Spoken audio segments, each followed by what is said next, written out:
లో కూడా ఈ మధ్యంతర ఉత్తర్వులు మనోజ్కు సంబంధించి అంటే మళ్ళీ ఎట్లాంటి వ్యాఖ్యలు చేయొద్దు విష్ణుకు సంబంధించి అనే ఉత్తర్వులు. సో ఏంటి సార్ దీనికి సంబంధించి ఏం చెప్తారు మీరు? ఇది మనం ఫస్ట్ నుంచి నేను మన ఛానల్లో కాకుండా ఇక వేరే ఛానల్లో కూడా ఇది ఈ విషయం మీద మాట్లాడాల్సి వచ్చేది చాలాసార్లు.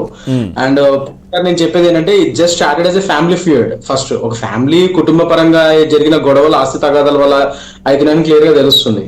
అండ్ ముఖ్యంగా మోహన్ బాబు గారు లాంటి వారు ఒక 50 ఏళ్ల సినీ చరిత్ర ఉన్నవారు, ఒక లెజెండరీ యాక్టర్ అండ్ సొంతంగా స్వయం కృషి మీద పైకి వచ్చారు ఆయన, అది అందరికీ తెలుసు. సో ఆయన ఆస్తులన్నీ క్లియర్ గా తెలుస్తుంది ఏంటంటే బర్డ్స్ ఐ వ్యూ మనం ఇక్కడ నుంచి చూస్తే ఎవరికైనా తెలుస్తుంది అది ఆయన స్వయం సంపత్తి, సొంతంగా సెల్ఫ్ ఎక్వైర్డ్ ప్రాపర్టీస్ అని. సో దాని పరంగా ఆయనకి ఎవరికి ఇవ్వాలి ఆస్తులు ఎవరికి ఇవ్వకూడదు అనేది ఆయన ఇష్టం, అది కంప్లీట్లీ ఎవరైతే సంపాదించారో అది వాళ్ళ ఇష్టం, అది సెల్ఫ్ ఎక్వైర్డ్ ప్రాపర్టీ కాబట్టి. సో దాని మీద ఇప్పుడు ఇవాళ రోజు ఈ లీగల్ హెయిర్స్ అనేటోళ్ళు కొట్లాడుకుంటారని తెలుస్తుంది మనకి. బట్ అది యాక్చువల్లీ మనం ఏమనుకున్నాం అంటే ఇది ఒక కుటుంబ సమస్య. ఫస్ట్ టైం మనకు మీకు గుర్తుందో లేదో ఎవరో మనం అప్పుడు మాట్లాడుకున్నప్పుడు కూడా అప్పుడు ఇంకా జర్నలిస్ట్ గారిది అన్ని ఇష్యూస్ అవ్వలేదు మా అప్పుడు ఇంకా ఏమైనా ఫ్యామిలీ ఫీవర్డ్ అయితే వీళ్ళు కూర్చొని మాట్లాడుకునే ఒక అమికబుల్ సొల్యూషన్ వస్తుంది, వీళ్ళు కూర్చుంటే అయిపోతుంది అని మనం అనుకున్నాం సేమ్ ఇట్లానే.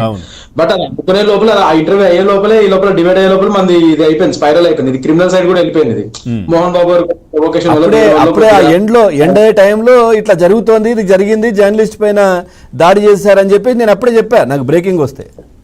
అవును, సో ఇలాంటివన్నీ అయిపోయినాయి. సో అలాంటప్పుడు నేనేమి అన్నానంటే ఇంకా సరే ఇంకా సివిల్ ఎలిమెంట్స్ సపరేట్ అయిపోయినాయి, ఇప్పుడు క్రిమినల్ ఎలిమెంట్స్ సపరేట్ అయిపోయినాయి. బట్ క్రిమినల్ పరంగా ఏదైతే క్రిమినల్ ట్రైల్ ఉందో వాళ్ళ లాయర్లా చూసుకోవాలి, ఇప్పుడు అది ఫేస్ చేయాల్సిందే ఆయన మోహన్ బాబు గారు. బట్ ఈ సివిల్ సైడ్ ఇప్పటికైనా వీళ్ళు కొద్దిగా ఒక అమికబుల్ సొల్యూషన్ పరంగా వీళ్ళు అడుగులు వేయొచ్చు. ఇప్పటికీ వీళ్ళు కూర్చొని కుటుంబ సభ్యులే కాబట్టి, సొంత పిల్లలే కాబట్టి ఒకరి మధ్య వీళ్ళు కూర్చొని మాట్లాడుకొని క్లోజ్ చేయొచ్చు ఈ మ్యాటర్ని. కానీ అది ఇప్పటికీ ఎందుకు అవ్వట్లేదు నాకు అర్థం కావట్లేదు. ఇవాళ రోజు మళ్ళీ విష్ణువర్ధన్ బాబు గారు సో సిటీ సివిల్ కోర్టులో ఇవాళ రోజు ఆయన ఇంటర్మ్ ఇంజంక్షన్ తెచ్చుకున్నారు against Manchu Manoj for passing any derogatory or defamation words against him. అంటే ఏంటంటే ఇప్పుడు జనరల్ ఇది ఏంటంటే పవన్ గారు ఇది బొనార్డ్ ప్రిన్సిపల్ అని చెప్పి ఉంది,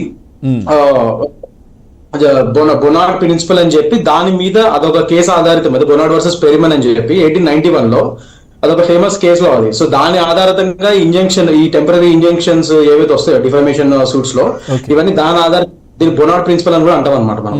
సో ఇప్పుడు జనరల్ బిఎన్ఎస్ ప్రకారం సెక్షన్ 356 కింద వస్తుంది అది. సో దీంట్లో ఏంటంటే ఇప్పుడు అవతల వ్యక్తులు ఎవరైనా సరే మన మీద పరువు నష్టంగా మాట్లాడే మాటలు చేస్తున్నారు పబ్లిక్ మీడియాలో, సోషల్ మీడియాలో కానీ ఇతర ఛానల్స్ లో కానీ మన కుటుంబం గురించి కానీ మన గురించి కానీ పరువు తీసే విధంగా డెరోగేటరీ కామెంట్స్ కొద్దిగా వాడుతున్నారు చేస్తున్నారు అని చెప్పంటే సో అలాంటి వ్యక్తుల దగ్గర నుంచి మనం ప్రొటెక్షన్ పొందొచ్చు. ఈ పలానా సూట్ వేసుకొని ఈ డిఫమేషన్ మీద వేసుకొని దాంట్లోనే ఇంటర్మ్ రిలీఫ్ అంటే మధ్యంతర రిలీఫ్ తెచ్చుకోవచ్చు. ఇది అదేంటంటే ఇప్పుడు కోర్టు వారిని ఈ సూట్ అయ్యేంత వరకు, ఈ కేసు అయ్యేంత వరకు ఈ లోపల మాకు టెంపరీ రిలీఫ్ అయితే ఇవ్వండి, ఆ పలానా వ్యక్తి ఎవరైతే ఉన్నాడో ఇప్పుడు అతని మీద ఈ సూట్ వేసాం కానీ ఈ లోపల ఇంకా ఈ సూట్ ఈ కోర్టు ట్రైల్ అయ్యే లోపల ఇంకా అతను ఇంకా మా పరువు తీయకుండా అతను సోషల్ మీడియాలో కానీ ఇతర ఛానల్స్ లో కానీ మా మీద ఇంకా ఏం కామెంట్స్ చేయకూడదు, ఈ కేసు తేలేదు అని చెప్పి ఒక టెంపరీ రిలీఫ్ ఇవ్వండి అని చెప్పి ఒక ఇంజంక్షన్ ఇంటర్లోకేటర్ అప్లికేషన్ అయ్యే అంటాం. సో ఇంజంక్షన్ ఆర్డర్ తెచ్చుకోవచ్చు అయ్యే వేసుకొని. సో ఇవాళ రోజు విష్ణువర్ధన్ బాబు గారు మనోజ్ బాబు గారికి అగేన్స్ట్ గా ఆ టెంపరీ రిలీఫ్ తెచ్చుకున్నారు. సో దీని పరంగా ఏంటంటే ఇప్పుడు మనోజ్ బాబు గారు విష్ణు గారి మీద ఇలాంటి కామెంట్స్ చేయకూడదు, మా అన్నయ్య ఇలా చేశారు అలా చేశారు, నన్ను ఇలా చేస్తున్నాడు, నాకు ప్రాణహాని ఉంది, ఇలా what ever it might be you have to if you have any issues with your brother మీరు అది కంప్లైంట్ ఇచ్చుకోండి. అఫీషియల్ గా ఆల్రెడీ పోలీస్ కంప్లైంట్ ఇచ్చినట్టున్నారు ఆయన పేరు మీద, మరి ఇచ్చారో తెలియదు నాకు. అప్పుడు